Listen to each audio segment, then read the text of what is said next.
Cristina Kirchner hizo su primera aparición pública después del atentado en su contra. La vice insistió en su llamado al diálogo y agradeció a Dios y a la Virgen por estar viva. Buenas noches, estas son las noticias a las 20:30. Cristina Kirchner habló públicamente por primera vez luego del intento de asesinato en un encuentro con curas villeros en el Senado. Además, insistió en su llamado al diálogo con todos los sectores. También pidió que recen por ella. Antes de la medianoche, el Gobierno Nacional presentará en el Congreso el presupuesto para el año que viene. El proyecto de ley prevé bajar la inflación anual al 60% y reducir el déficit primario a 1,9%. Además, proyecta un crecimiento económico del 2%. Los focos de incendios se mantienen activos en el delta de Paraná. Ante esta situación y del reclamo de las autoridades de Santa Fe, las cámaras de diputados reiniciarán la semana que viene el debate de la ley de humedales. Mientras tanto, Rosario amaneció nuevamente cubierta de humo y aumentó las consultas por afecciones respiratorias. Miles de personas hacen largas filas para poder despedir a Isabel II en el Palacio de Westminster. El tiempo de espera para entrar a la sede parlamentaria actualmente supera las 8 horas. En paralelo, el rey Carlos III se tomó un día libre de sus deberes públicos luego de haber encabezado ayer la procesión del teatro desde el Palacio de Buckingham. Y Roger Federer se retira del tenis. A los 41 años, uno de los tenistas más grandes de la historia decidió ponerle punto final a su carrera, que lo tuvo como vencedor de 20 torneos de Grand Slam y ganador de 103 títulos ATP. El suizo dio a conocer la noticia a través de una carta publicada en sus redes sociales. La semana que viene jugará su última competencia oficial en Londres.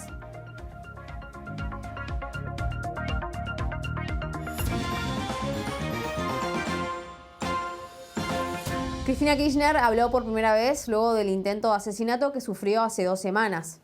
La vicepresidenta aseguró que está viva gracias a Dios y a la Virgen. Fue en el marco de una reunión que se llevó en el Senado con los curas villeros de Opción por los Pobres y Hermanas, laicas y religiosas. ¿Se puede construir un país y reconstruir la economía en un país donde solo se insulta y se agravia? Miren, si la economía tiene problemas hay que discutir de números y ponernos de acuerdo discutiendo de números. Y yo creo que eso es lo que tenemos que volver a construir entre todos y todas y hacerlo con la actitud de hablar con todos, con los que nos gustan y con los que no nos gustan. Yo quería que mi primera actividad pública, por así decirlo, o fuera de un despacho, fuera con ustedes. Yo siento que estoy viva por Dios y por la Virgen, realmente. Ahora digo, por favor, recen mucho, mucho por mí. Pero recen mucho porque lo necesito. Gracias. Muchas gracias. Los religiosos fueron convocados por la vicepresidenta al Senado. Ahí, Cristina Kirchner aprovechó para rechazar los discursos de odio y afirmó que impiden que el país se pueda construir.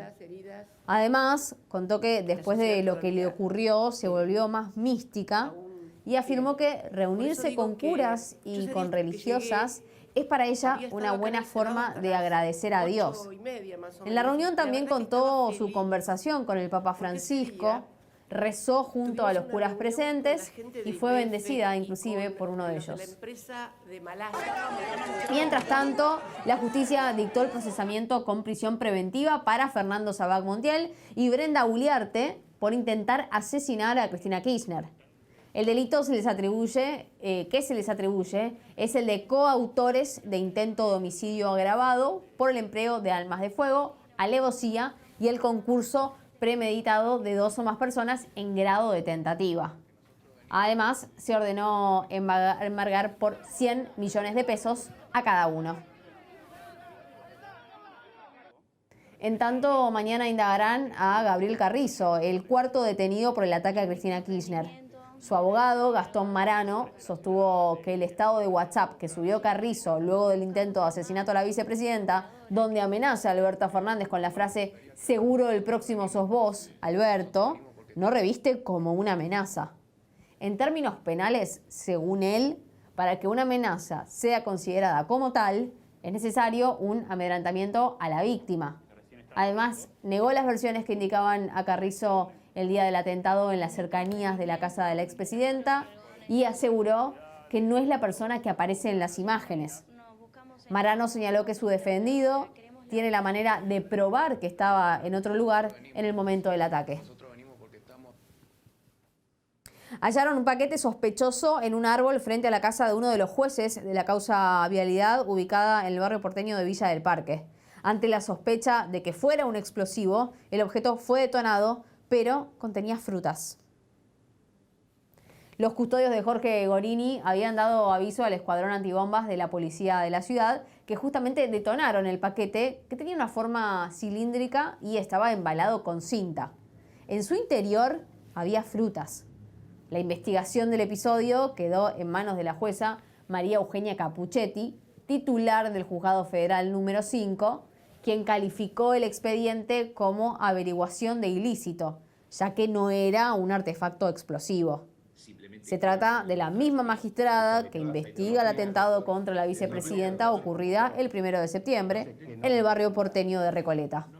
No es mi intención polemizar con usted, simplemente quiero hacer...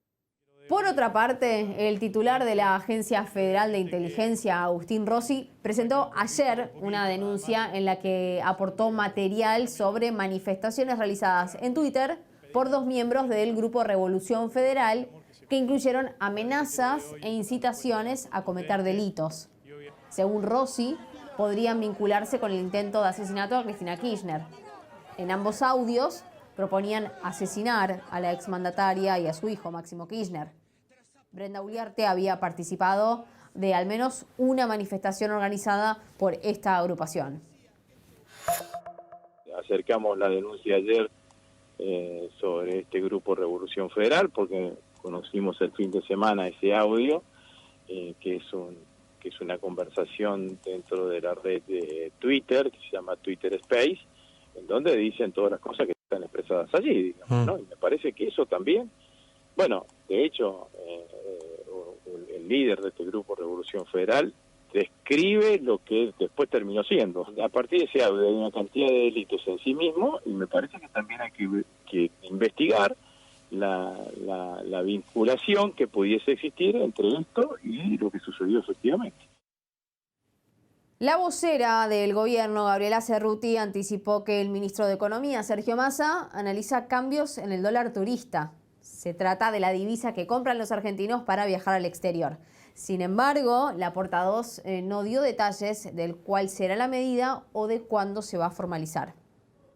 El ministro Massa recibió en los últimos días una cantidad de planteos de diferentes sectores, de las industrias, de las empresas, que es un planteo que el gobierno comparte. El Estado tiene la obligación de que los dólares vayan, los dólares del Estado, a sostener aquello que realmente tiene que ver con lo que hace al trabajo, a la producción, a la salud, a la educación, a la ciencia. Y Sergio Massa está analizando diferentes alternativas para ver de qué manera pueden garantizarse que los dólares vayan para donde necesitamos y el pueblo argentino necesita que vayan y que no estén dispersos en otras situaciones que tal vez nos hacen la vida más placentera, pero que no tienen que ver con aquello que necesitamos realmente como sociedad a largo plazo.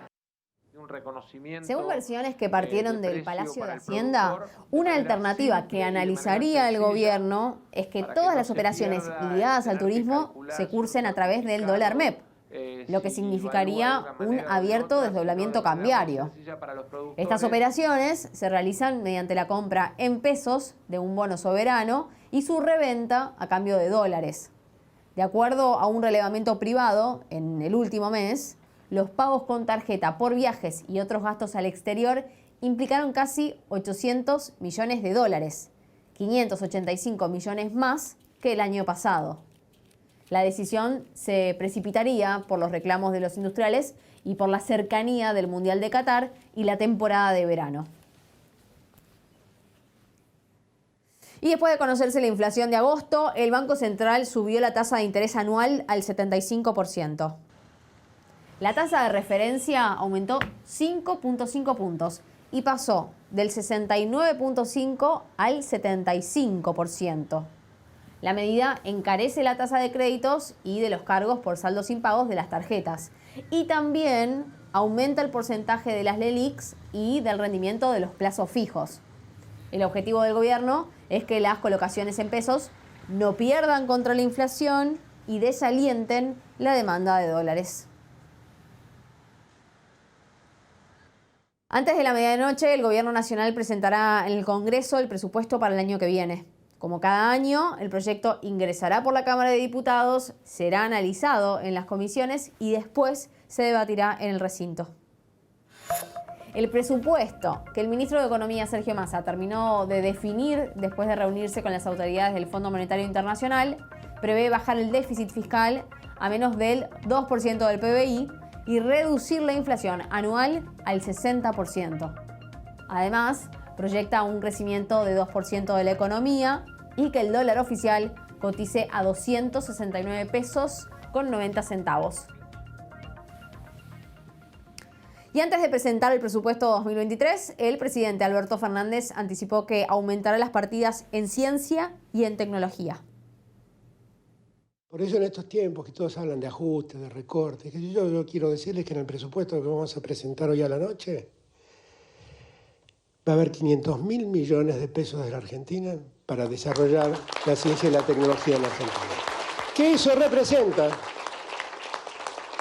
el 0,34% que ordena la ley que debemos destinar al desarrollo de la ciencia y la tecnología. ¿Y por qué lo hacemos? Porque apostamos al futuro. En este momento, la Cámara de Diputados trata un paquete de medidas fiscales, entre las que se encuentra una prórroga de impuestos incorporada a último momento a pedido de Sergio Massa y el consenso fiscal. En el lugar está nuestra compañera Lina Ramírez García. Hola, Lina.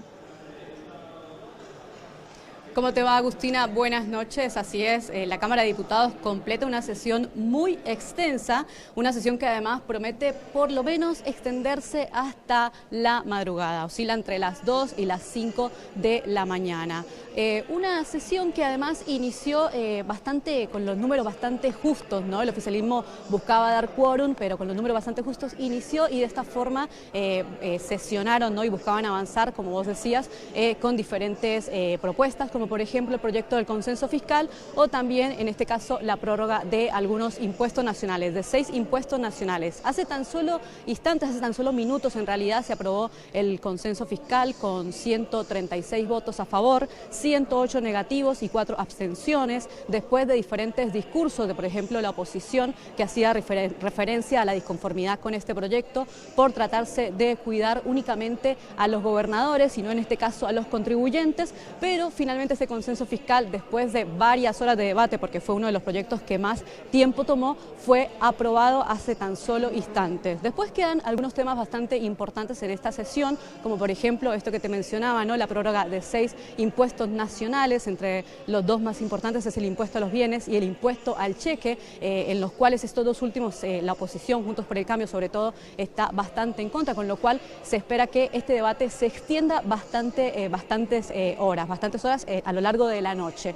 Otro de los temas importantes que se logró fue el emplazamiento de la ley de humedales, un tema que estaba a la espera, por supuesto, con el contexto actual en el marco de los incendios, y en este momento la Cámara de Diputados lo que hace es rendir una serie de homenajes para continuar entonces con el debate de los diferentes proyectos. Si te parece, escuchamos a la diputada Silvia Los Penatos, que nos contó un poco por qué en este caso la oposición no acompañó a este proyecto de consenso fiscal, que ya venía con, en este caso, el acompañamiento del Ejecutivo Nacional y de 21 gobernadores, excepto de la Ciudad de Buenos Aires, de San Luis y de La Pampa.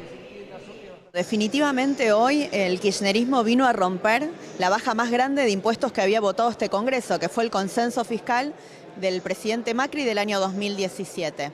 Y lo hace autorizando a los gobernadores de las provincias a aumentar el impuesto más distorsivo y el más oculto que existe, que es el impuesto a los ingresos brutos. El impuesto a los ingresos brutos afecta a la producción, pero sobre todo afecta a los consumidores, que en cada producto que pagan un montón de dinero de un impuesto que no ven. El mensaje que queremos dar es muy simple: no hay más margen en la Argentina para seguir aumentando impuestos.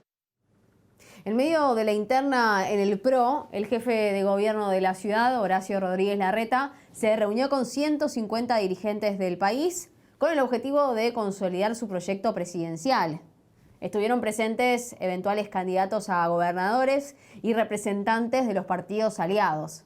Expusieron el exministro de Hacienda, Hernán Lacunza, el ex canciller Jorge Faurí y el ex director del Banco Central, Enrique Ensewach. El cierre estuvo a cargo de Rodríguez Larreta, quien pidió consensuar con los socios políticos y sellar acuerdos para impulsar reformas estructurales en la economía.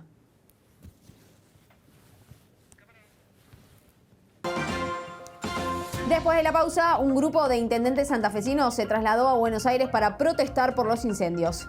Luego de una reunión en la Cámara de Diputados, el oficialismo accedió a debatir la ley de humedales y además sigue la despedida a la reina Isabel II en Londres. Estos y otros temas en instantes en Noticias a las 20:30.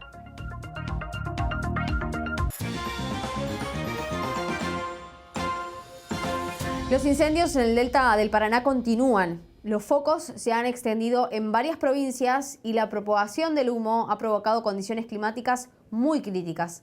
Ante esta situación y luego de un reclamo en la ciudad de Buenos Aires, el oficialismo acordó con intendentes santafesinos tratar la ley de humedades el próximo jueves en la Cámara de Diputados. Los diputados y diputadas nos han contado acerca del avance de estas últimas horas respecto a las comisiones que se van a abrir o se van a empezar a discutir a partir de la semana que viene respecto a la ley de humedales, que es muy necesaria y que, bueno, todos confiamos en que los diputados, diputadas y después senadores, senadoras puedan sancionar esa ley de humedales. Fue un pedido también del conjunto de intendentes presentes de la provincia de Santa Fe. Es una competencia legislativa y por eso estamos contentos de lo que nos manifestaron los diputados y diputadas respecto al tratamiento de la ley de humedales, que es muy reclamada por la ciudadanía y que nosotros sin duda apoyamos desde el Ministerio de Ambiente de la Nación. La ley de humedales de muchos autores que está consensuada por las organizaciones y que queremos que salga. La ley de humedales establecerá un presupuesto para la conservación, protección y uso sustentable de los humedales en todo el territorio nacional. Al aprobarse este fondo nacional, se pondrá a contabilizar la cantidad de humedales existentes y se determinará si deben ser preservados o son aptos para usos múltiples. De esta forma, se podrán evitar futuros incendios por condiciones climáticas o por quema intencional, ya que el proyecto prevé sanciones económicas y de cárcel para quienes atenten contra las zonas legalmente protegidas. Antes de la decisión del gobierno, los intendentes de la provincia de Santa Fe se habían movilizado hasta el obelisco para reclamar medidas por los incendios del delta de Paraná que afectan a esa provincia. Los incendios en las islas frente a la costa de la ribera del Paraná no dan tregua. Las cenizas y el humo del fuego que comenzó en Entre Ríos llegó a múltiples ciudades de Santa Fe, cuyos intendentes trasladaron el reclamo al obelisco de la ciudad de Buenos Aires. Nosotros somos un grupo de intendentes que va de Puerto San Martín a Villa Constitución. Pero cuando ves esto, hay fuego desde Reconquista hasta Zárate, hace 3 años, en forma constante. Y no puede ser que esto sea visto como un problema local. Para los intendentes y funcionarios de distintos distritos de Santa Fe, la vida ante el fuego se volvió literalmente un infierno.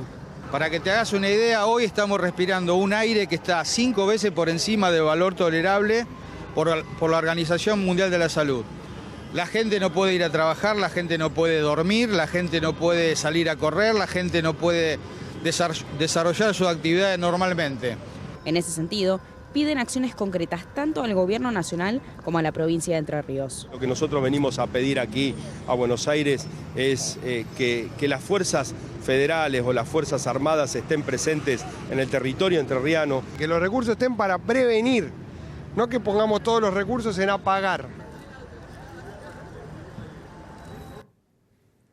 En tanto, los focos de incendio en el delta del Paraná continúan avanzando por la dirección del viento y la sequía.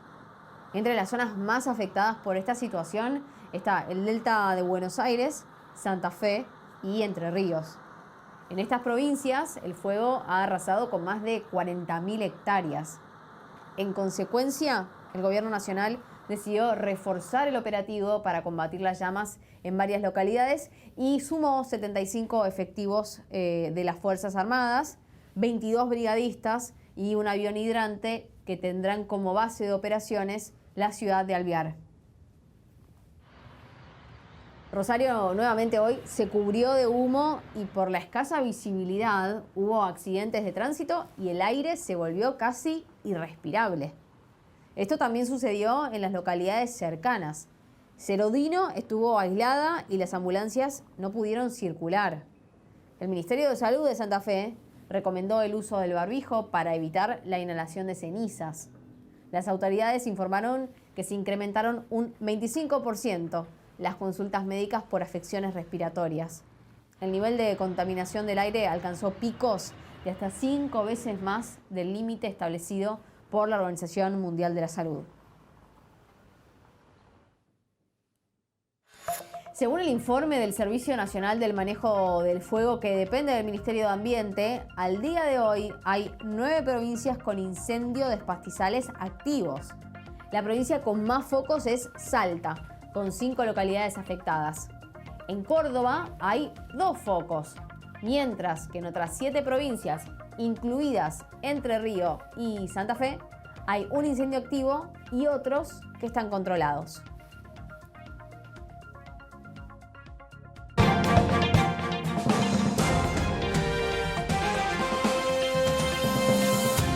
Miles de personas hacen largas filas para poder despedir a Isabel II en el Palacio de Westminster.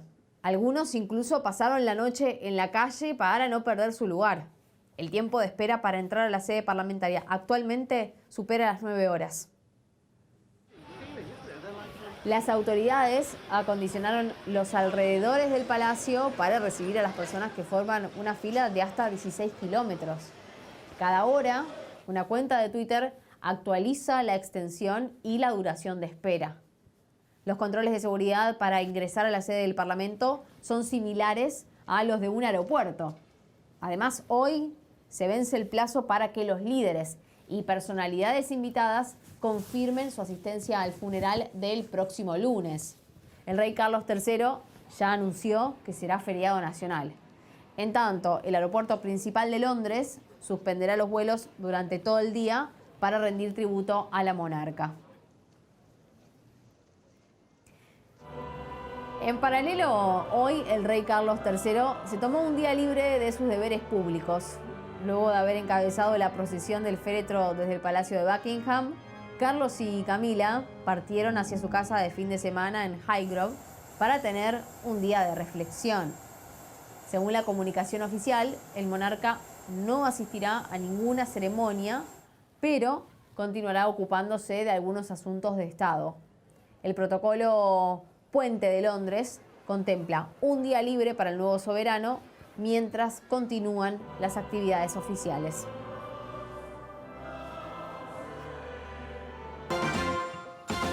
El presidente ucraniano reveló que descubrieron una fosa común en Izium, una de las ciudades recuperadas de Ucrania en la contraofensiva.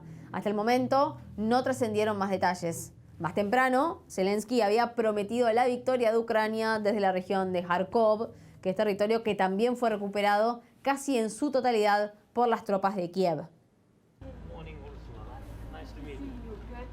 Por tercera vez desde el inicio de la guerra, la presidenta de la Comisión Europea visitó Ucrania y se reunió con Zelensky.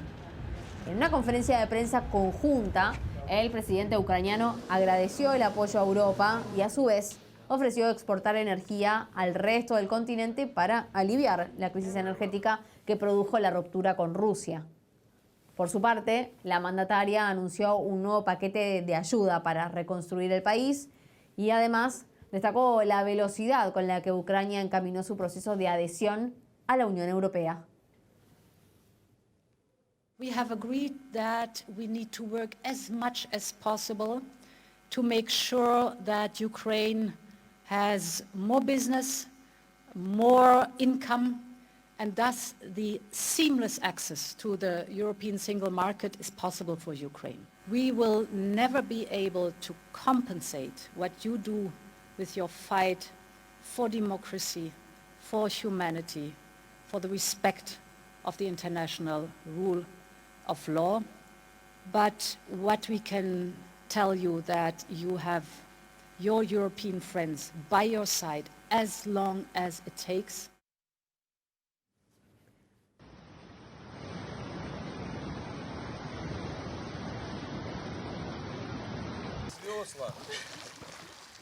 La natal de Zelensky, Kryvyi Rog, amaneció parcialmente inundada.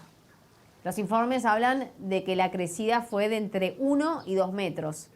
Aunque no se revelaron datos sobre las víctimas o evacuados por el ataque, el gobierno ucraniano confirmó que el agua subió luego de que 8 misiles rusos impactaran en un embalse cercano.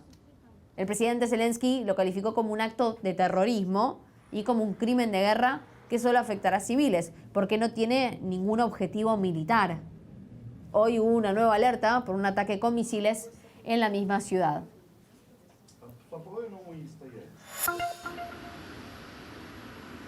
Finalmente, Vladimir Putin y Xi Jinping se reunieron en Uzbekistán. Este es el primer encuentro entre ambos líderes desde el inicio de la guerra en Ucrania y el primer viaje del líder chino al exterior desde que comenzó la pandemia. En el encuentro, el mandatario ruso le agradeció a China su posición equilibrada respecto a la invasión a Ucrania y, por su parte, Xi Jinping destacó la necesidad de profundizar la relación y dijo que su gobierno va a trabajar con Rusia para apoyar con fuerza los intereses fundamentales mutuos.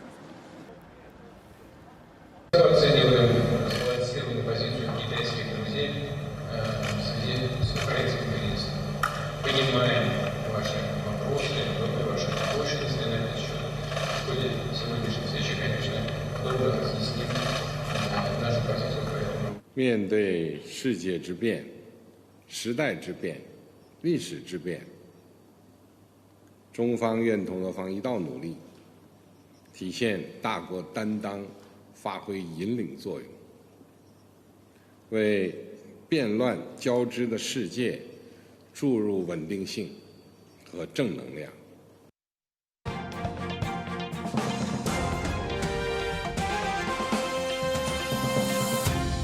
Roger Federer se retira del tenis a los 41 años. Uno de los tenistas más grandes de la historia decidió ponerle punto final a su carrera, que lo tuvo como vencedor de 20 torneos de Grand Slam y 103 títulos ATP en singles. El suizo venía arrastrando una lesión en la rodilla que lo hizo pasar por el quirófano por última vez en agosto del año pasado. Sin embargo, muchos soñaban con verlo en la gira australiana de inicios del 2022.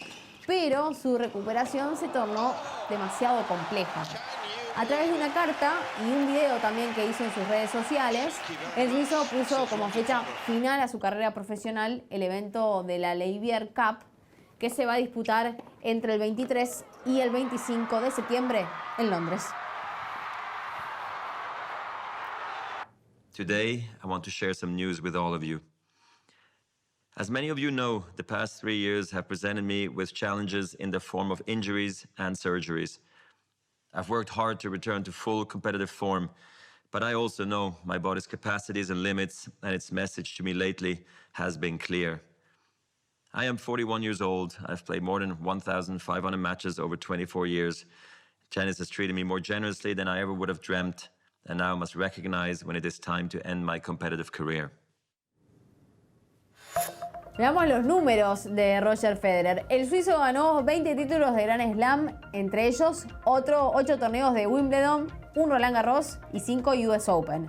Permaneció 310 semanas como número 1 del mundo, jugó 1.526 partidos, 1.251 ganados y 275 perdidos, obtuvo un oro olímpico en dobles en Pekín del 2018 y una Copa Davis en 2014.